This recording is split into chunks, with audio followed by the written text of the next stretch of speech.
the apple don't fall far from the tree, 'cause I've been looking at you so long now, I only see me.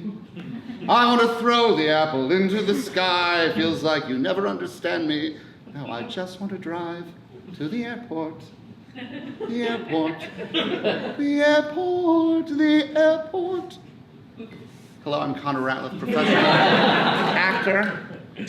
I want to begin this class, this performance, with an apology to any of you who might have bought tickets to the September 5th show, only to find that it was canceled.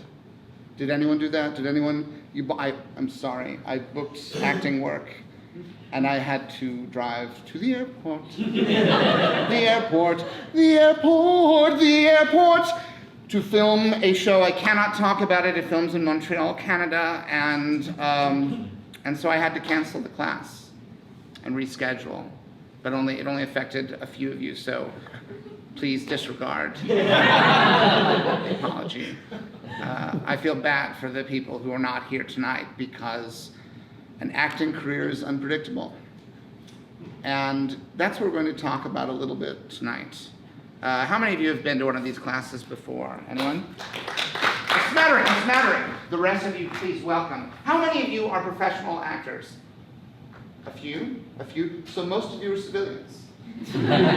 Just fascinated by the craft. Well, that's good because there's a lot to unpack. This is not a class that will make you an actor. If you came here thinking, I'm not an actor, maybe I'll watch this and then I'll be an actor, that's not what it's for.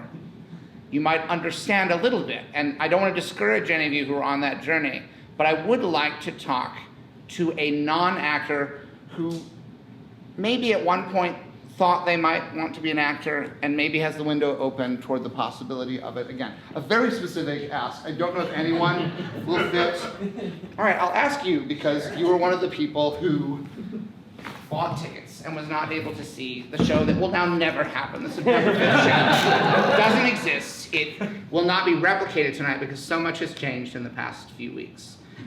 You're not an actor now. No. You're not trying to be an actor. No.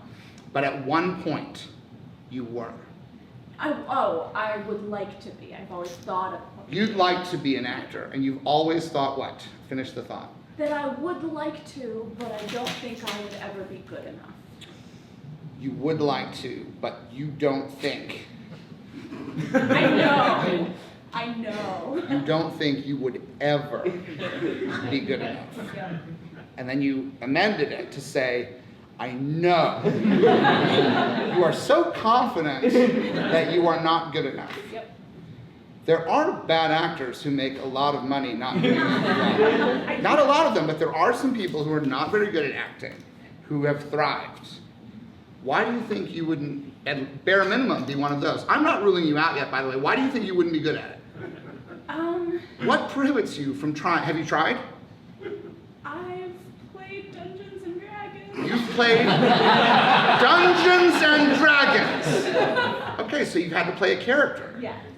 What, did you do a bad job? Were the other people in the room, I assume it was a room, or was it outdoors? Inside. Inside, an indoor game of Dungeons and Dragons. What kind of character? Have you done it often or just once? Oh, all the time. All the time. You are a frequent D&D enthusiast. Yes. What is it about the way you play D&D that makes you think that you couldn't do Chekhov? The worlds of D&D are as foreign to us as the world of old-timey Russia that Chekhov wrote about. I mean, it wasn't old-timey when he wrote about it, but now it is. Now it is. He was a contemporary playwright. Now it might as well be Middle-earth or someplace. I don't feel like I can get to authentic emotions. You don't feel like you can get to authentic emotions. Why not? What's stopping you? Because I'm bad at it. I try. I don't believe you. I don't believe you. Maybe this is a sign that you're not a good actor.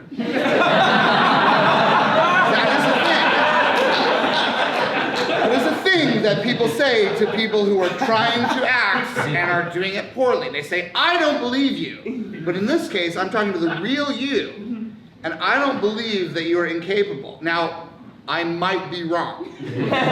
What do you do professionally? What do you do for a living? I'm a psychologist. Okay. You're halfway there.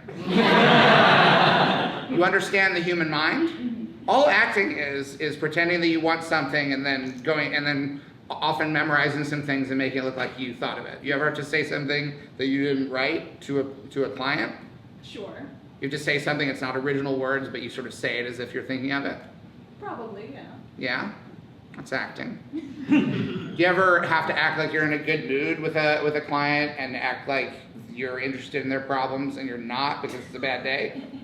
I would prefer not to say that that's the case. I'm not going to identify you. We're not going to like put up your business card and say like this psychiatrist or psychologist. Psychologist. I get them mixed up because I don't know what's going on. We won't identify that you're a psychologist who is human and occasionally has a bad day, and you have to put on a false front for the sake of the client. You're not doing it for bad reasons. I don't think it's unprofessional. I think unprofessional, again, we're veering into an industry that is not my area. I think an unprofessional psychologist would be one who was having a bad day and let it show. So you have to put on your acting hat. Actors don't need a hat. And you have to pretend, which is all acting is. It's just pretending. And you think that your clients can tell when you aren't into it? Probably not, no. Okay, so you rate yourself pretty highly as an actor who is working as a psychologist. Is it memorization? Is that the thing?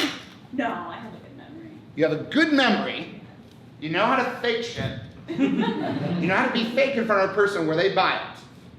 Maybe it's in front of other people, like a group of people. It's that you're shy. Don't worry, I will not invite you up on stage. It is not that kind of show, and also we've already established that it could hurt your career. Your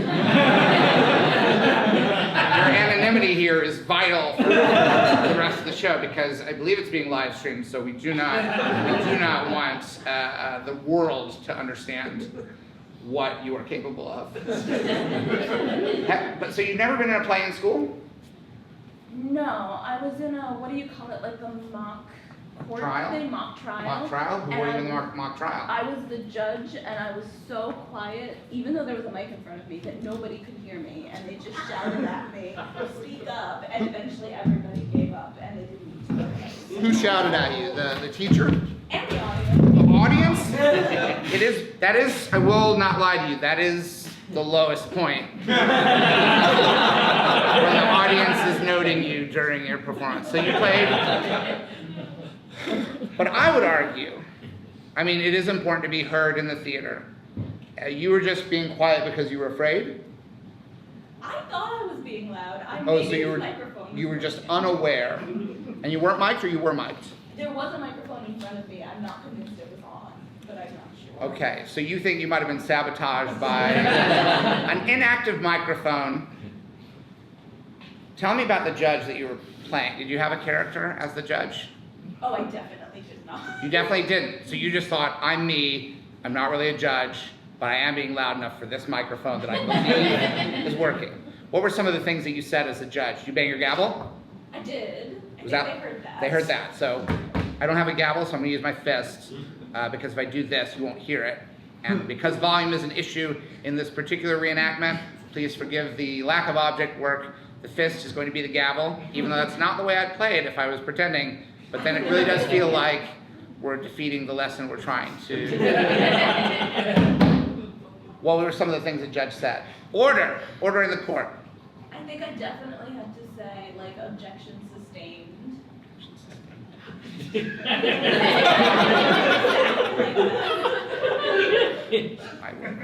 I will clear this courtroom. I will clear this courtroom now. I need quiet in my courtroom. Objection overruled.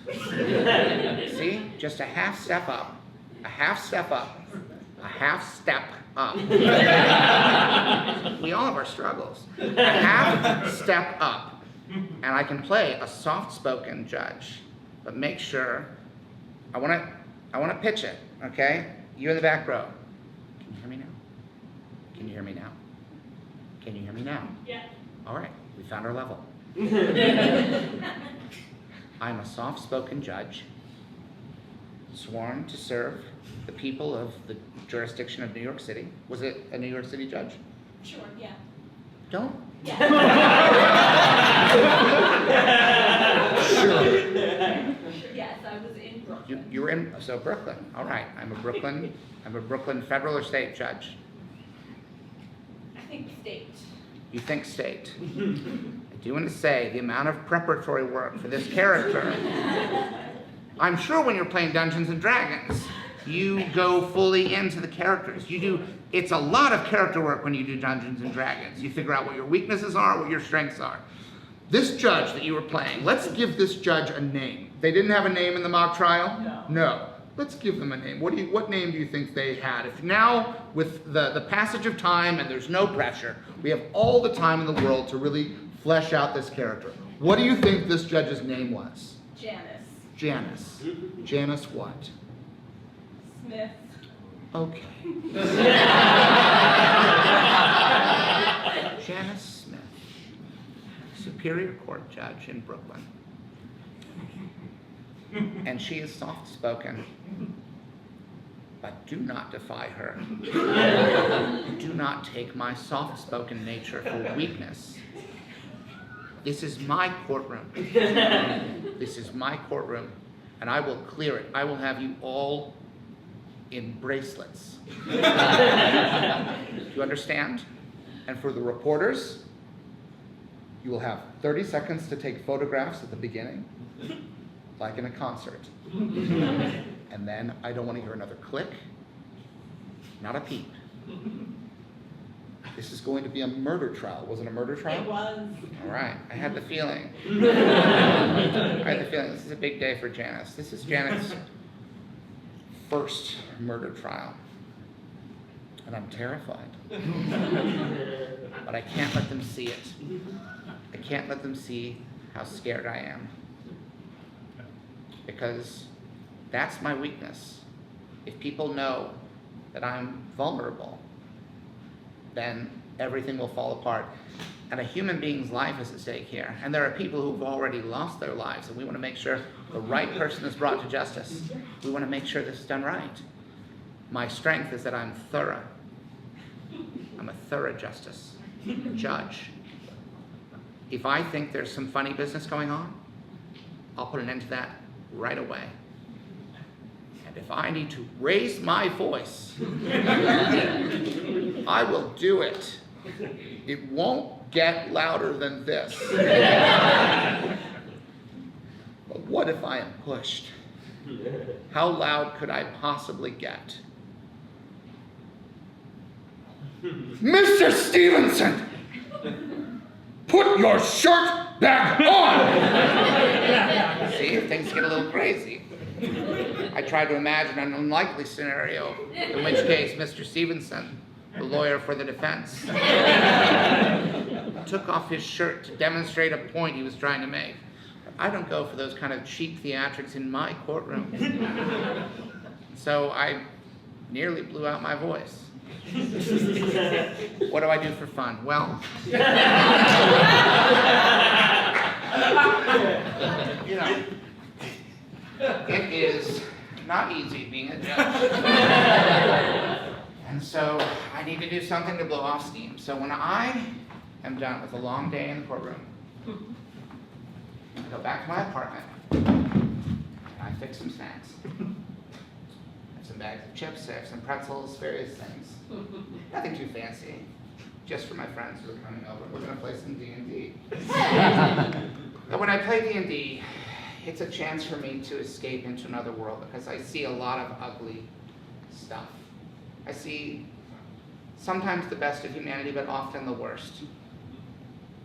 It's no surprise that in my off hours, I do not wish to watch programs on television such as Law and Order, Law and Order, SVU. It's not fun to me. It's too close to my day-to-day. Instead, what I like to do is go to a land that maybe doesn't exist, but what if it did? What if it did? What if, just set aside the need for evidence for once. All the evidence we need is in this multi-sided die. Oh, if I had one of these in my courtroom. It would be so simple. I would roll the dice, and I would find out what's possible. That's what D&D is, the art of the possible. And when I am in D&D mode, I'm not a Brooklyn judge. Never even heard of Brooklyn. I am a warlock! I weigh 1,000 pounds, though that is not a unit of measurement in my reality. My power is strength! My weakness is empathy. I find it too hard to see the other side of things, which in battle can be a mortal defect. Easy. Peasy. Meet some of my friends here. Did I tell you my name? My name is Orthflow. O-R-T-H-F-L-O-U-G-H.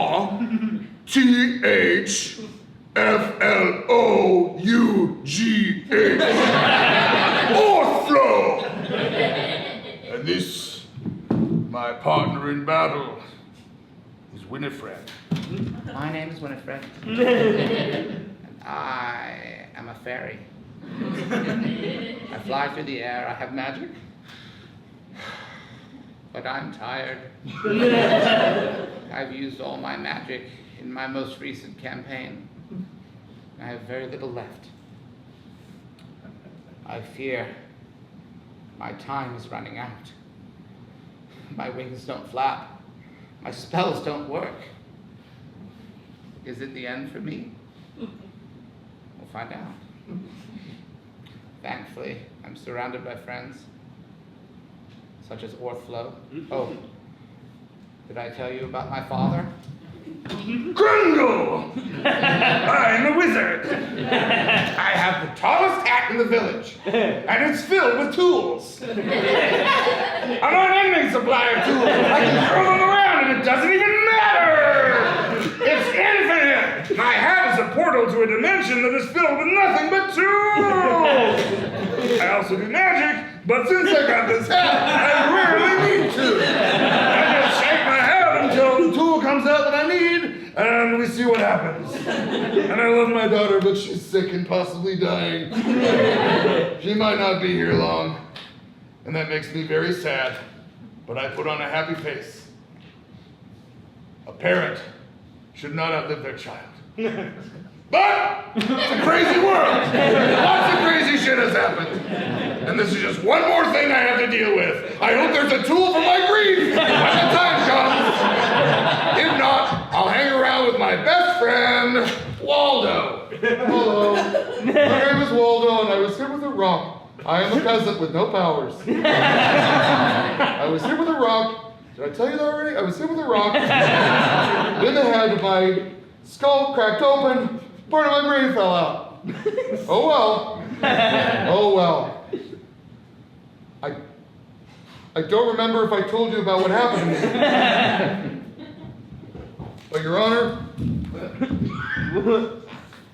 I didn't do it. And if I did, I don't remember, because I was hit with a rock. I was hit with a rock while I was apparently committing a robbery. How can you convict a man who has no memory of his crime? Please, Your Honor, show mercy on me!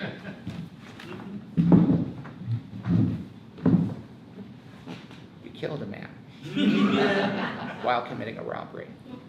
Oh no! So this is more than robbery, this is a murder charge! If you can't control your client, Mr. Stevenson, I will hold him in contempt, regardless of his condition. Your Honor, allow me to just... No! Oh, all right, okay. I won't take my shirt off. That's right. I think we're going to break for lunch, and we'll reconvene, and I'll give my judgment after lunch. No, Mr. Stevenson, I'm hungry. I've been pretending like I'm not hungry for the past hour and a half. but I'm not an actor. All right? I can't pretend forever. And I'm just telling you, I'm a human being, I need lunch. I know what the verdict is going to be. But I want to have lunch. And this is how we're doing it. Mr. Stevenson, I will have you in bracelets so fast. Thank you, Mr. Stevenson. We are adjourned for lunch. Now, why don't you think you could do all that?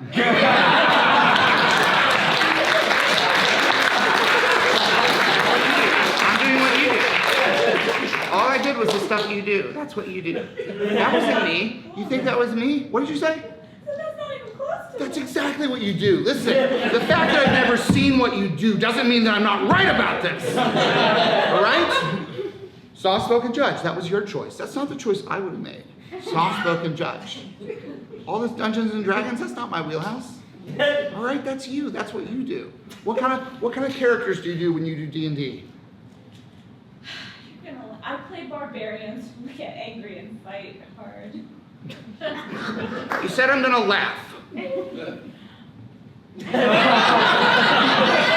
play barbarians who get angry and fight hard. Is this somehow a wrong choice in the world of Dungeons and Dragons? This sounds like you are doing the work. You know? Let me ask you this. Why do they get angry and why do they fight hard? They get angry at injustice and they fight to wrong you. So you have your motivation. You have your motivation. They're angry at injustice. Do you not understand that you're already halfway there? You're doing the work. You said I could never be an actor. Is it just that you're shy? If it's just shyness, there's ways around that. Most Marvel movies are just one person in front of a green screen. And the crew. And the crew, on some occasions, might be smaller than how many people you play D&D with? 4 or 5. 4 or 5, yeah. I don't want to cause you to be an actor. That's not... It's a terrible industry. It's a bad job. And if you were to quit what I assume is a reasonably lucrative profession, Yep. yeah, don't leave it. Because it's also like, as a psychologist, you're helping people who are going through mental crises, yes? Yep. That's a renewable resource. That's our nation's most renewable resource, is mental problems. But you want to be an actor still. Some part of you. I love telling stories. All right. And that's not really what, does that come in handy for a psychologist? Telling stories? Maybe the occasional anecdote to illustrate a point, but it's not scratching the itch, right? Let me tell you a story, and then it's over a minute or two later. You want to tell long form stories. That's why you do D&D, because it takes fucking forever to do that. Like, I get it. I get the appeal of it, but I did it once, and I was like, this is a big time suck. It takes a lot of time to do those things. I'm like, I thought if I really got into this, I would never get anything else done. Here's my advice. It's inappropriate to ask people how old they are, but I sense that you're younger. Almost 40. To me, that's younger. I'm nearly half a century old. It's true. But I'm a man in this industry, so I don't have to lie about it as much. See, it's a rotten industry. My advice to you, if you still want to do this, at a certain point, you can. Like, you can try it. There's never going to be a point where you can't do it. So you can always hold that, but I think you should try it at some point. I think you might think it's fun. Check if the mic's on.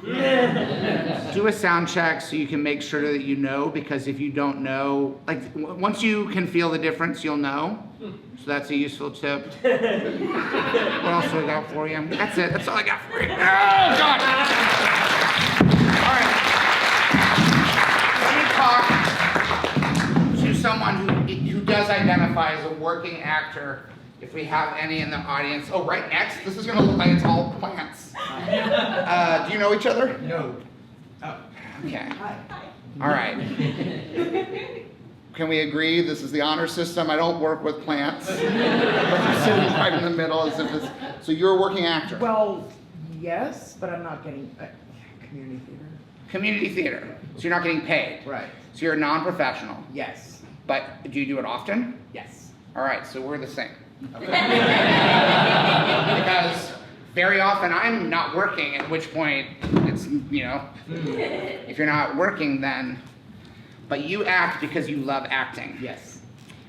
What was your most recent role, and what was the first thing you ever acted in? And answer in reverse order of how I asked. Can you repeat that question? What was the first thing you ever acted The in? first thing I ever acted in, it was a very experimental, like, youth program. There were leotards. There was a smoke machine. It was like Narnia or something. I don't know. I was like 6. All right, and you were 6 years old? Something like that. Do you remember what your character was? Some elf. Some sort of elf. And I yelled at a horse to stop. And it was... You yelled at a horse? Yes, there was a horse. And the horse was doing something that needed to And stop. Yes. And I said...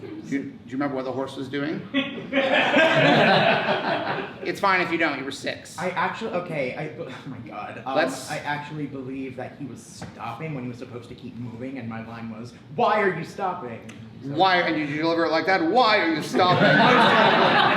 This is not a new persona, yeah. Why are you Why are you stopping? stopping? We're halfway to a musical with that delivery. Well, that's okay. So the horse stopped, Yeah. and the elf was like, "These horses are supposed to keep going." Something. Does the horse talk? Is it a magical I horse? don't recall, but I don't think so. Okay. Really. So, but the horse would understand the way an animal might understand a command. Oh, fully. So did the horse then? What did the horse do? I don't remember. Well, I got distracted by the smoke machine and this girl who was breaking for blocking and started doing this random ballet, and it was just a mess. Oh my God, it's I like know, noises it was- off. It was not. So there's a smoke machine. What was the source of the smoke? Just It was atmosphere? an actual magic. Magic. Mystical Magical magic. mist. Come on. All right. Yeah. You stopped. So at 6 years old, was the horse an actor in a horse The costume? horse was not visible. It was not there at all. We had to. You had to act. 6 years old. Yeah. The horse is in the distance. Yeah. You're standing or sitting? I'm standing. You're standing. How tall were you as a 6-year-old? I don't know about the height, but I was pushing at least 200 pounds. That All was right. fun at 6. At 6. So it was like this portly, short. So you were commanding presence of the stage. Yes. The horse is off in the wings? Up front. Oh, so the horse is like, Yes. and you're like, so how does the audience know that the horse is stopping? Are there clip-clop noises? Because if the actor thinks it, then you believe it. So the audience is learning Captivating. about the horse from your conveying that there was a horse. Yeah. But do you say anything like, "Horse, why are you stopping"? That was it, yes. You say horse? His name, I believe, was Swiftwind, but I think I'm getting that mixed up with She-Ra, Princess of Power. Swift wind. Swift wind. I'm unfamiliar with the. I know who She-Ra, the princess. Do you have like Power. 10 minutes? I will tell you. Is Swiftwind a character in She-Ra? What? Yeah. Okay, so odds are it wasn't I Swiftwind. know. But that is For our purposes, we're delving back to memories where you were 6 years old. I think Swift Wind, we can all agree, for the purposes of this, is a more than suitable placeholder name for this horse. Exactly. So Swiftwind, why are you stopping? And then smoke, Yeah. ballet shenanigans are happening. Yes. Did you remain on stage or did you go off stage? I remained for a little bit, and I think it was close to the end of the performance. So we're nearing things are coming to a head at the end of this magical, mystical. As far as I remember it, yeah. Do you remember how you felt on stage? Angry. Angry. Yeah. You, the actor, felt angry? I was angry at the ballet. Oh, that things had gone wrong and Yeah. distracted from this moment. Yeah. To the point where you can't even remember whether the horse restarted or what Couldn't tell you. was going on. Right. But when you said your line, did it feel good? Yeah. Okay, most recent role. Glad Hand in West Side Story. Glad Hand in West Side Story. Which one's that? Well, he's in one scene. He's a Mhm. middle-aged adult, and he leads the Jets and the Sharks and the girls in like a community dance. Uh-huh. and they dance and they fight. Oh, this is in the They dance gymnasium? at the gym, yeah. You're a chaperone? Basically, yeah. Yeah. And his name is Gladhand, Mr. Gladhand? Is it a No, teacher? just Gladhand. Gladhand is, you know, I've seen West Side Story. I've seen the old movie. I've seen stage productions. I've seen the Spielberg movie. Gladhand is in all these versions? Never made an impression on me. I'm not saying that Gladhand is an unimportant character in the story. I'm just, because sometimes as an audience member, we don't realize, it's like, you look at a clock, you see the numbers, you see the hands of the clock. You don't see all the gears, and the gears are what make the clock run. It could be that narratively that Gladhand is more of a gear than a So Gladhand's there to demonstrate what? That there are people who are running this dance? He's running the dance. So he's in charge of it. Does he announce? I had a clipboard and a whistle, yeah. Clipboard and the whistle, so you've got your props. Right. So I would think clipboard and whistle, that implies you work at the school, I think it's like a community center. a community center. So this is where you work, but you've organized this dance. Yeah. Because there's been violence going on, there's tension. This dance is about sort of relieving that, right? Trying to build a community here. 100%. 100%. What did you think about who do you think in your version Gladhand was in his off hours? Was in his off hours. Yeah, like we see when- Gladhand in a public moment. Yeah. And we see him, and he's someone that, maybe we think, hey, maybe Gladhand gets killed because he's in the wrong place at the wrong time. That's sort of, let's say we haven't written the end of West Side Story, and we're spitballing it. We're in the room like, how's the set? We're like, Gladhand could get killed. Like, who cares about Gladhand? Like, well, he's just a guy, he's organizing the dance. And they're like, no, I think Tony should get killed. Tony? You're gonna kill Tony? Let's kill Gladhand and have Tony be like, shit, this is getting deadly. I want to marry Maria. There's a version of West Side Story in which that's a very satisfying ending. I'm just saying that Gladhand was, I believe, I base this on nothing. I think there was a point. Because why create a character with such an evocative name? Gladhand. He is the epitome of friendliness, community. He runs a community center. Gladhand. He'll shake anybody's hand. He'll be glad to do it. He has a glad hand. Mr. Gladhand. I mean, in a cynical age, Gladhand might be a corrupt figure, a character who's sleazy, a character who makes sleazy deals. Gladhand. You can't trust him. He's not a man of his honor. I don't think that's who Gladhand is in the world of West Side Story, because it's got its eye on a different target, and they're not trying to deal with every layer of what's wrong with society. They're trying to focus. They're trying to get the American theater-going audience of that era to focus on something. And what's the big lyric from West Side Story? Somewhere, there's a place for us. Well, now we're mentioning places. What are some examples of places? Well, there's the courthouse. There's apartment buildings. There's a community center. Mr. Gladhand's Community Center. There is a world in which the story of West Side Story is not about Tony and Maria. There is a world in which, let's be honest, let's actually think about if this has some utility in our modern world. Imagine a limited event series. Mr. Gladhand. Set in the world of West Side Story, but the main characters are no longer Tony and Maria. They're still in it, but they're peripheral characters. The show is set at the local community center, and it tells a variety of stories, because everybody in the community is interacting in Mr. Gladhand's Community Center.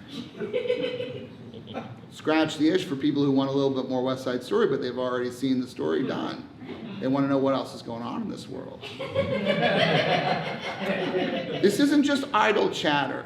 When you are cast in a role, like the role, is it plural, Gladhands or Gladhand? Singular. Gladhand. You're cast in the role of Gladhand. How much of West Side Story is Gladhand in? Just the one scene. Just the one scene. Yeah. So if it's a movie, you're probably a day player, That's what I called myself, yeah. a day player, but you're in the play. But when you're in a play, you gotta be there every day anyway. You have to treat these roles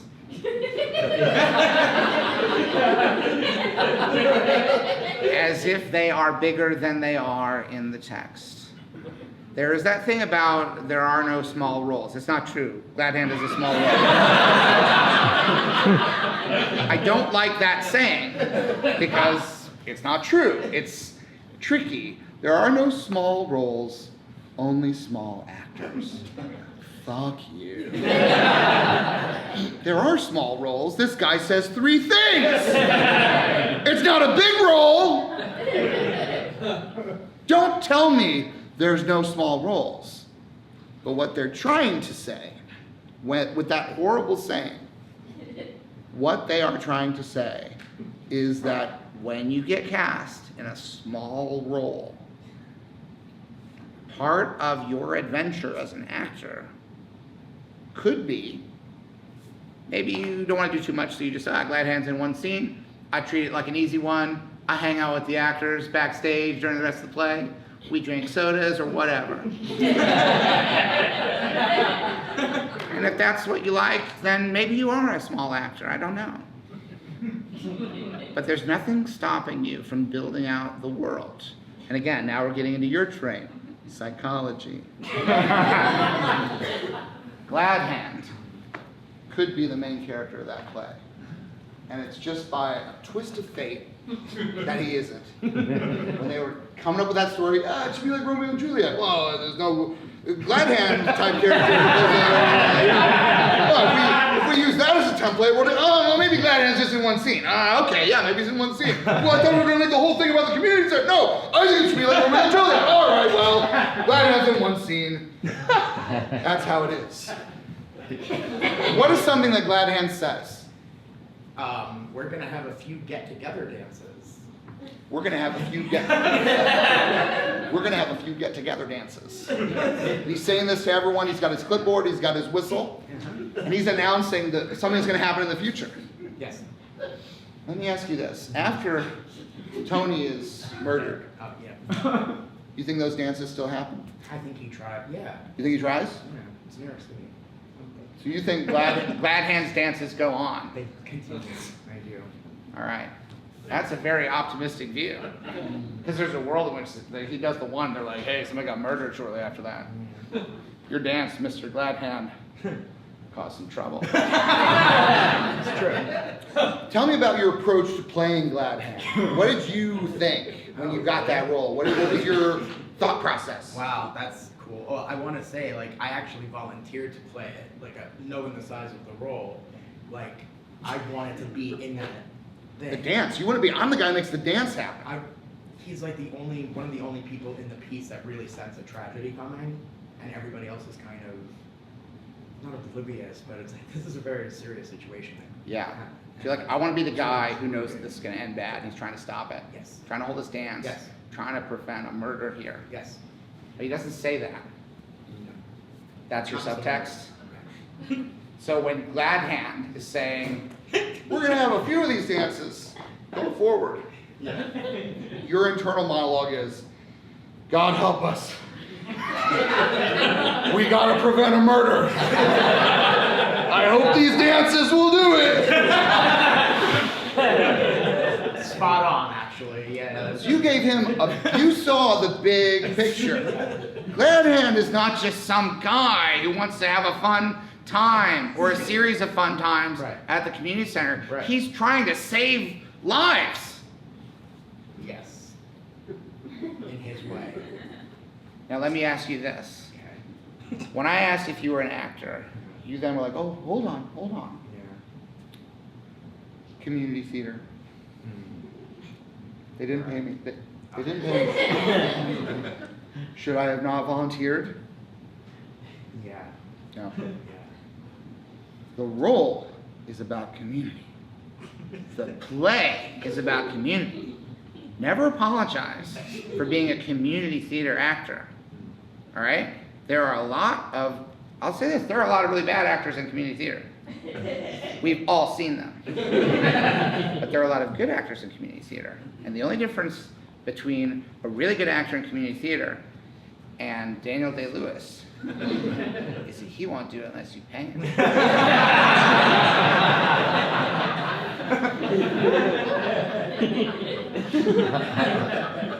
And I respect that. I respect that. I'm not here to say that Daniel Day-Lewis should be doing community theater for free. I'm not saying that. But if he did, I would go see that play. I would go see Daniel Day-Lewis in a community theater play. And I'd be like, this is pretty exciting. He normally doesn't do this. I went the other night. I drove 3.5 hours into Central Connecticut to see a community theater production of West Side Story.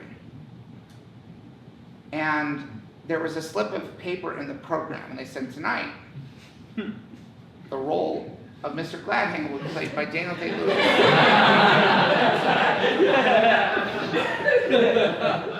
And everyone was sort of like, I think that's the same one. And we couldn't believe it. So there was a tension. It led to tension to the show. But when Daniel Day-Lewis stepped out and what's the line again? Because I want to have a few get-together dances. We're going to have a few get-together dances. Yes.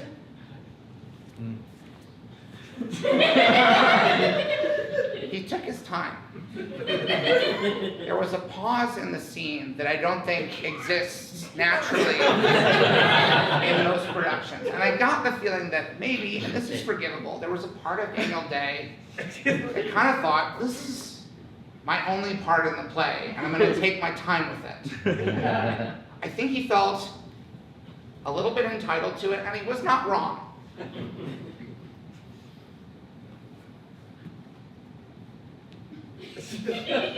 We're going to be holding a few of these community dances over the next few months. This is the first one. This is the first one of these community dances. And at this point, we're like, I think he's adding to the script, but we all sort of looked around. You could sort of sense the cast on stage like, this is fine. Like, we would have been mad if it was anyone else. This is the first of a few. The first of a few of these community dances. Because I'm afraid if we don't have these dances, there might be a murder. You understand? That's why I tried to start these dances. That's why I tried to start these dances. To stop a murder. You see? So I hope everyone has a good time. I want everyone to have a good time. Everyone in the dance, jets or sharks. If you're a shark, you can dance with a jet. If you're a jet, you can dance with a shark. And if anyone has a problem, you tell them to come talk to Mr. Gladhand. And I'll sort them out. I have a jar of ears in my office. They're just little candy ears. And I give them out to people to break the ice. Little treats. Mr. Gladhand's office. All right, so I want the band to start playing the music. I want the band to start playing the music. And I want everyone to start dancing. And I want no murders. Daniel Day got an applause break in the middle of the show. But the rest of the cast didn't miss a beat. They kept going. And I watched Daniel Day sort of fade into the ensemble. To the point where I started watching the dancers. I started watching everybody else. And every now and then I just notice Mr. Gladhand there in the crowd with his clipboard and his whistle. And I forgot that it was Daniel Day-Lewis. It didn't occur to me. Because I was just watching West Side Story. Don't ever apologize for being a community theater actor. The world is a community. And people who just do things for money aren't always the best. But Daniel Day-Lewis probably is. I want to talk to another... No applause, please. I should have said this at the beginning of the show. You were such a good audience and that you weren't applauding me that I didn't feel the need to tell you that that is one of my #1 rules in the show. It's not your fault, it's not a lecture. It's just me saying it now. I had a very bad reaction just a second ago to the applause. I should have said it at the top. Please do not applaud until the end of the show. I don't want it, I don't need it, I won't accept it. Laughter is fine, that's the workaround.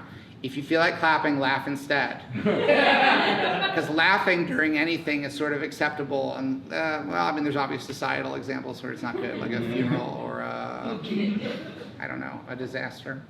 Anyway, if you want to clap, laugh. Even a fake laugh, just don't do this. I realize I weighted it as if this was the problem side of the audience. You're no better or worse than them, and I want you to know this too. It just felt scenically more interesting to lounge while I reiterated that rule I hadn't told you. Is there another actor in the back row? Ran away from my ship, and I was unflustered. Are you an actor? We know each other. We know each other? Yeah. Hold on. Oh, it would be a conflict of interest. I can't do it. I can't do it. Although, what's that movie? This, see, this is how you know that it's not a plant situation. That you're not a plant, you're not a plant. Because look, there was a point later in the show where he rejected a plant because he knew him. Doug Noah, very fine actor. What's the name of the movie? I always forget the name of it. It's not You Hurt My Feelings? That's the name of it, You Hurt My Feelings. That's the last time that I saw you on the silver screen. You're in the movie with Julia Louis-Dreyfus. We both acted with Julia Louis-Dreyfus. But when I did it, I was off camera and they didn't show me. And when you did it, you got your own coverage. You feel good about that? Yeah. All right. I didn't have to do hair or makeup. I just sat. I even had the lines for the script because it was just an off-camera thing. Doug they had to doll him up. They had to. All jobs are different. I want an actor that I don't know. An actor not named Doug Moe. Okay, then a non-actor who never wants to act. A non-actor who never wants to act. Okay, that's gonna be, I don't know why I asked that. It's the shyest demographic in the audience. A non-actor who used to act, yes?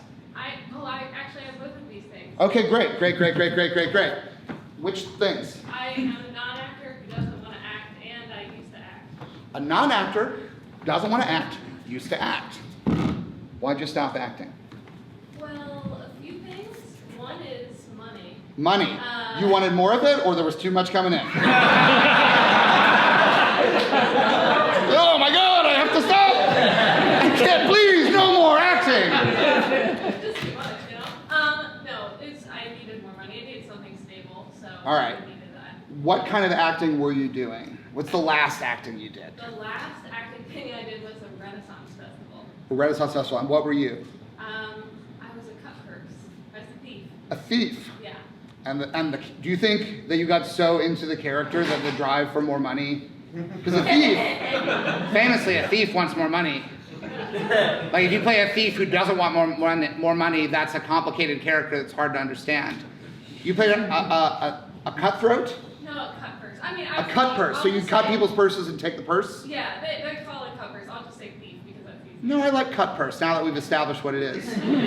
I didn't do all that work just to not keep saying it. Cut purse. So you were a cut purse, and was there a feeling on that day, like this might be my last acting?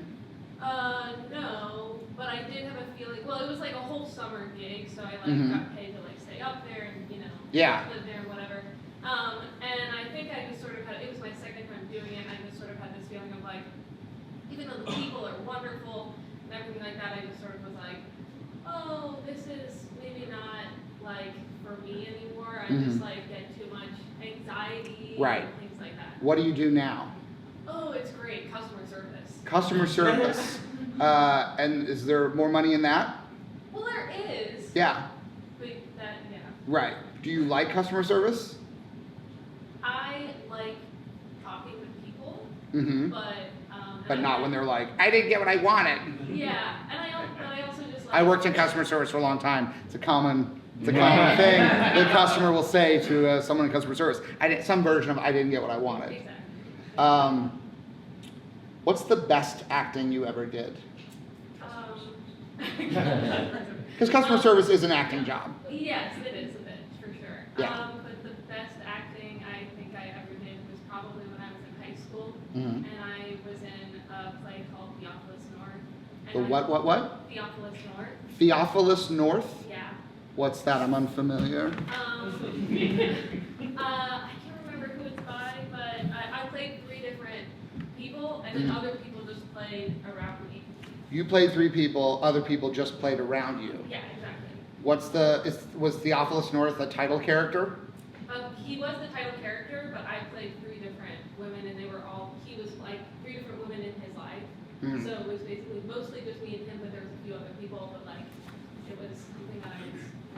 In the briefest of terms, what were the 3 women that you played? What differentiated them? In terms of their wants, in terms of how they define themselves? One was young and hopeful. One was like, oh gosh, this is a long time ago. One was a little like sadder and I don't remember. Young and hopeful, sadder, And then one was older. older. Okay, and who's Theophilus North? Is this a character people are familiar with? Is this one of those things that I'm the only one who doesn't know? I think it's a little bit more obscure, so. Anyone else ever heard of Theophilus North? Who is he? Like, real quick, who is he? He's a guy that runs around on a bike and trying to find himself. Okay. I saw Theophilus riding his bike. Oh, I hope he rides by again. Oh, I worry about him on a bike. He's gonna hurt himself.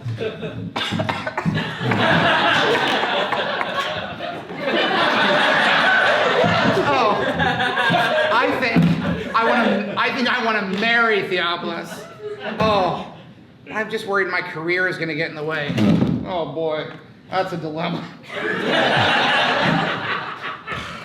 I worry that sometimes I prioritize my career in ways that have diminished my personal life, and I think, fuck it, I should be able to, like, you know.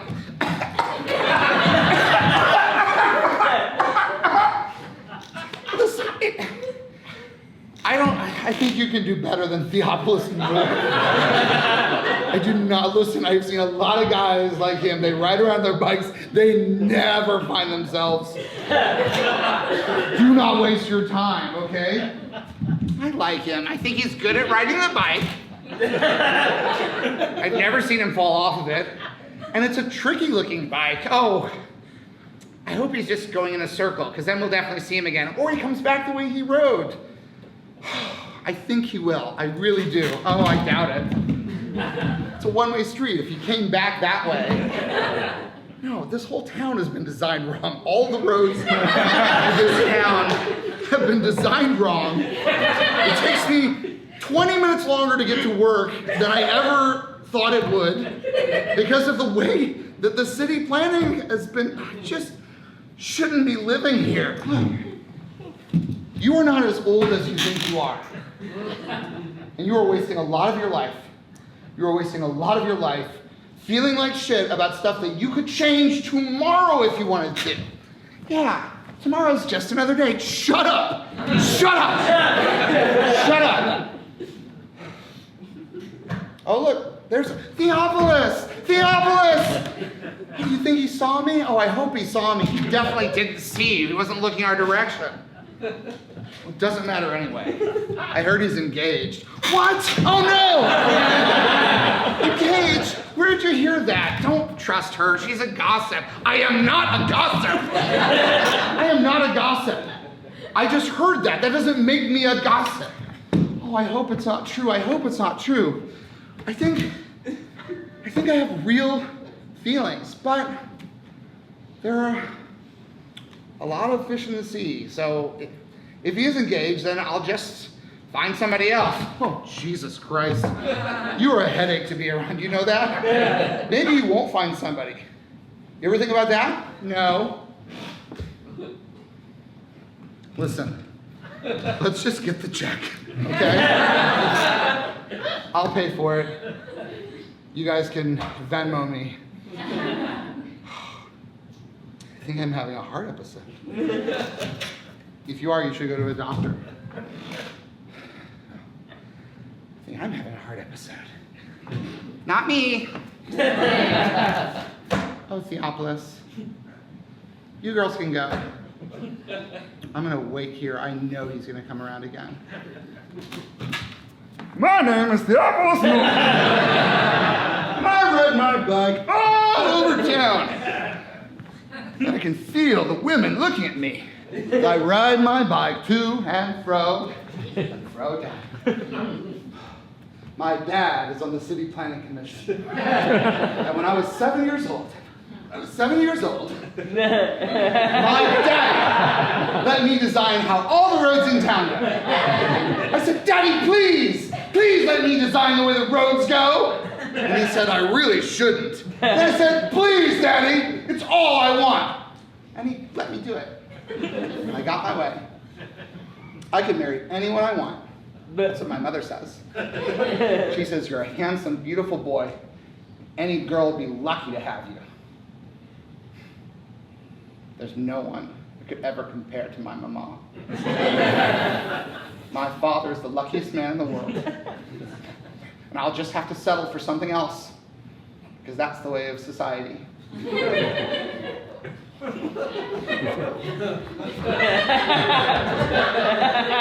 I'm gonna ride down to the community center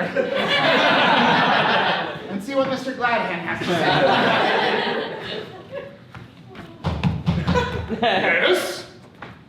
Hold on, I'll be right there. Why, hello, Theophilus. How are you? I'm fine, Mr. Gladhand. I just wanted to know what you thought of my new bicycle. It's very nice, Theophilus. Is that all? All right, well, you have a good day.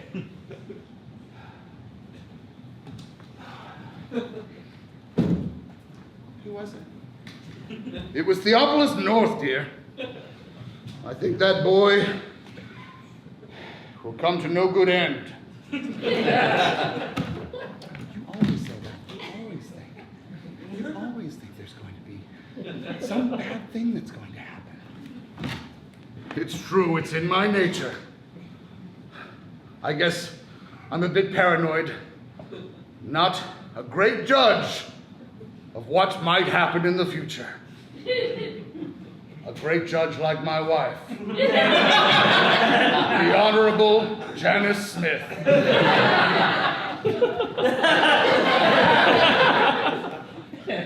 Judge Janice Gladhand Smith.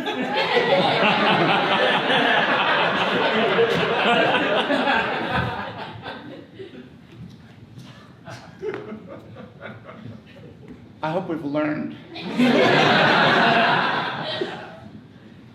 that the community of human beings and the community of actors is really just one thing, because whether we are a psychologist or a customer service professional or a community theater actor or professional screen presence Doug Moe, we all find the opportunity to find our light, say our lines,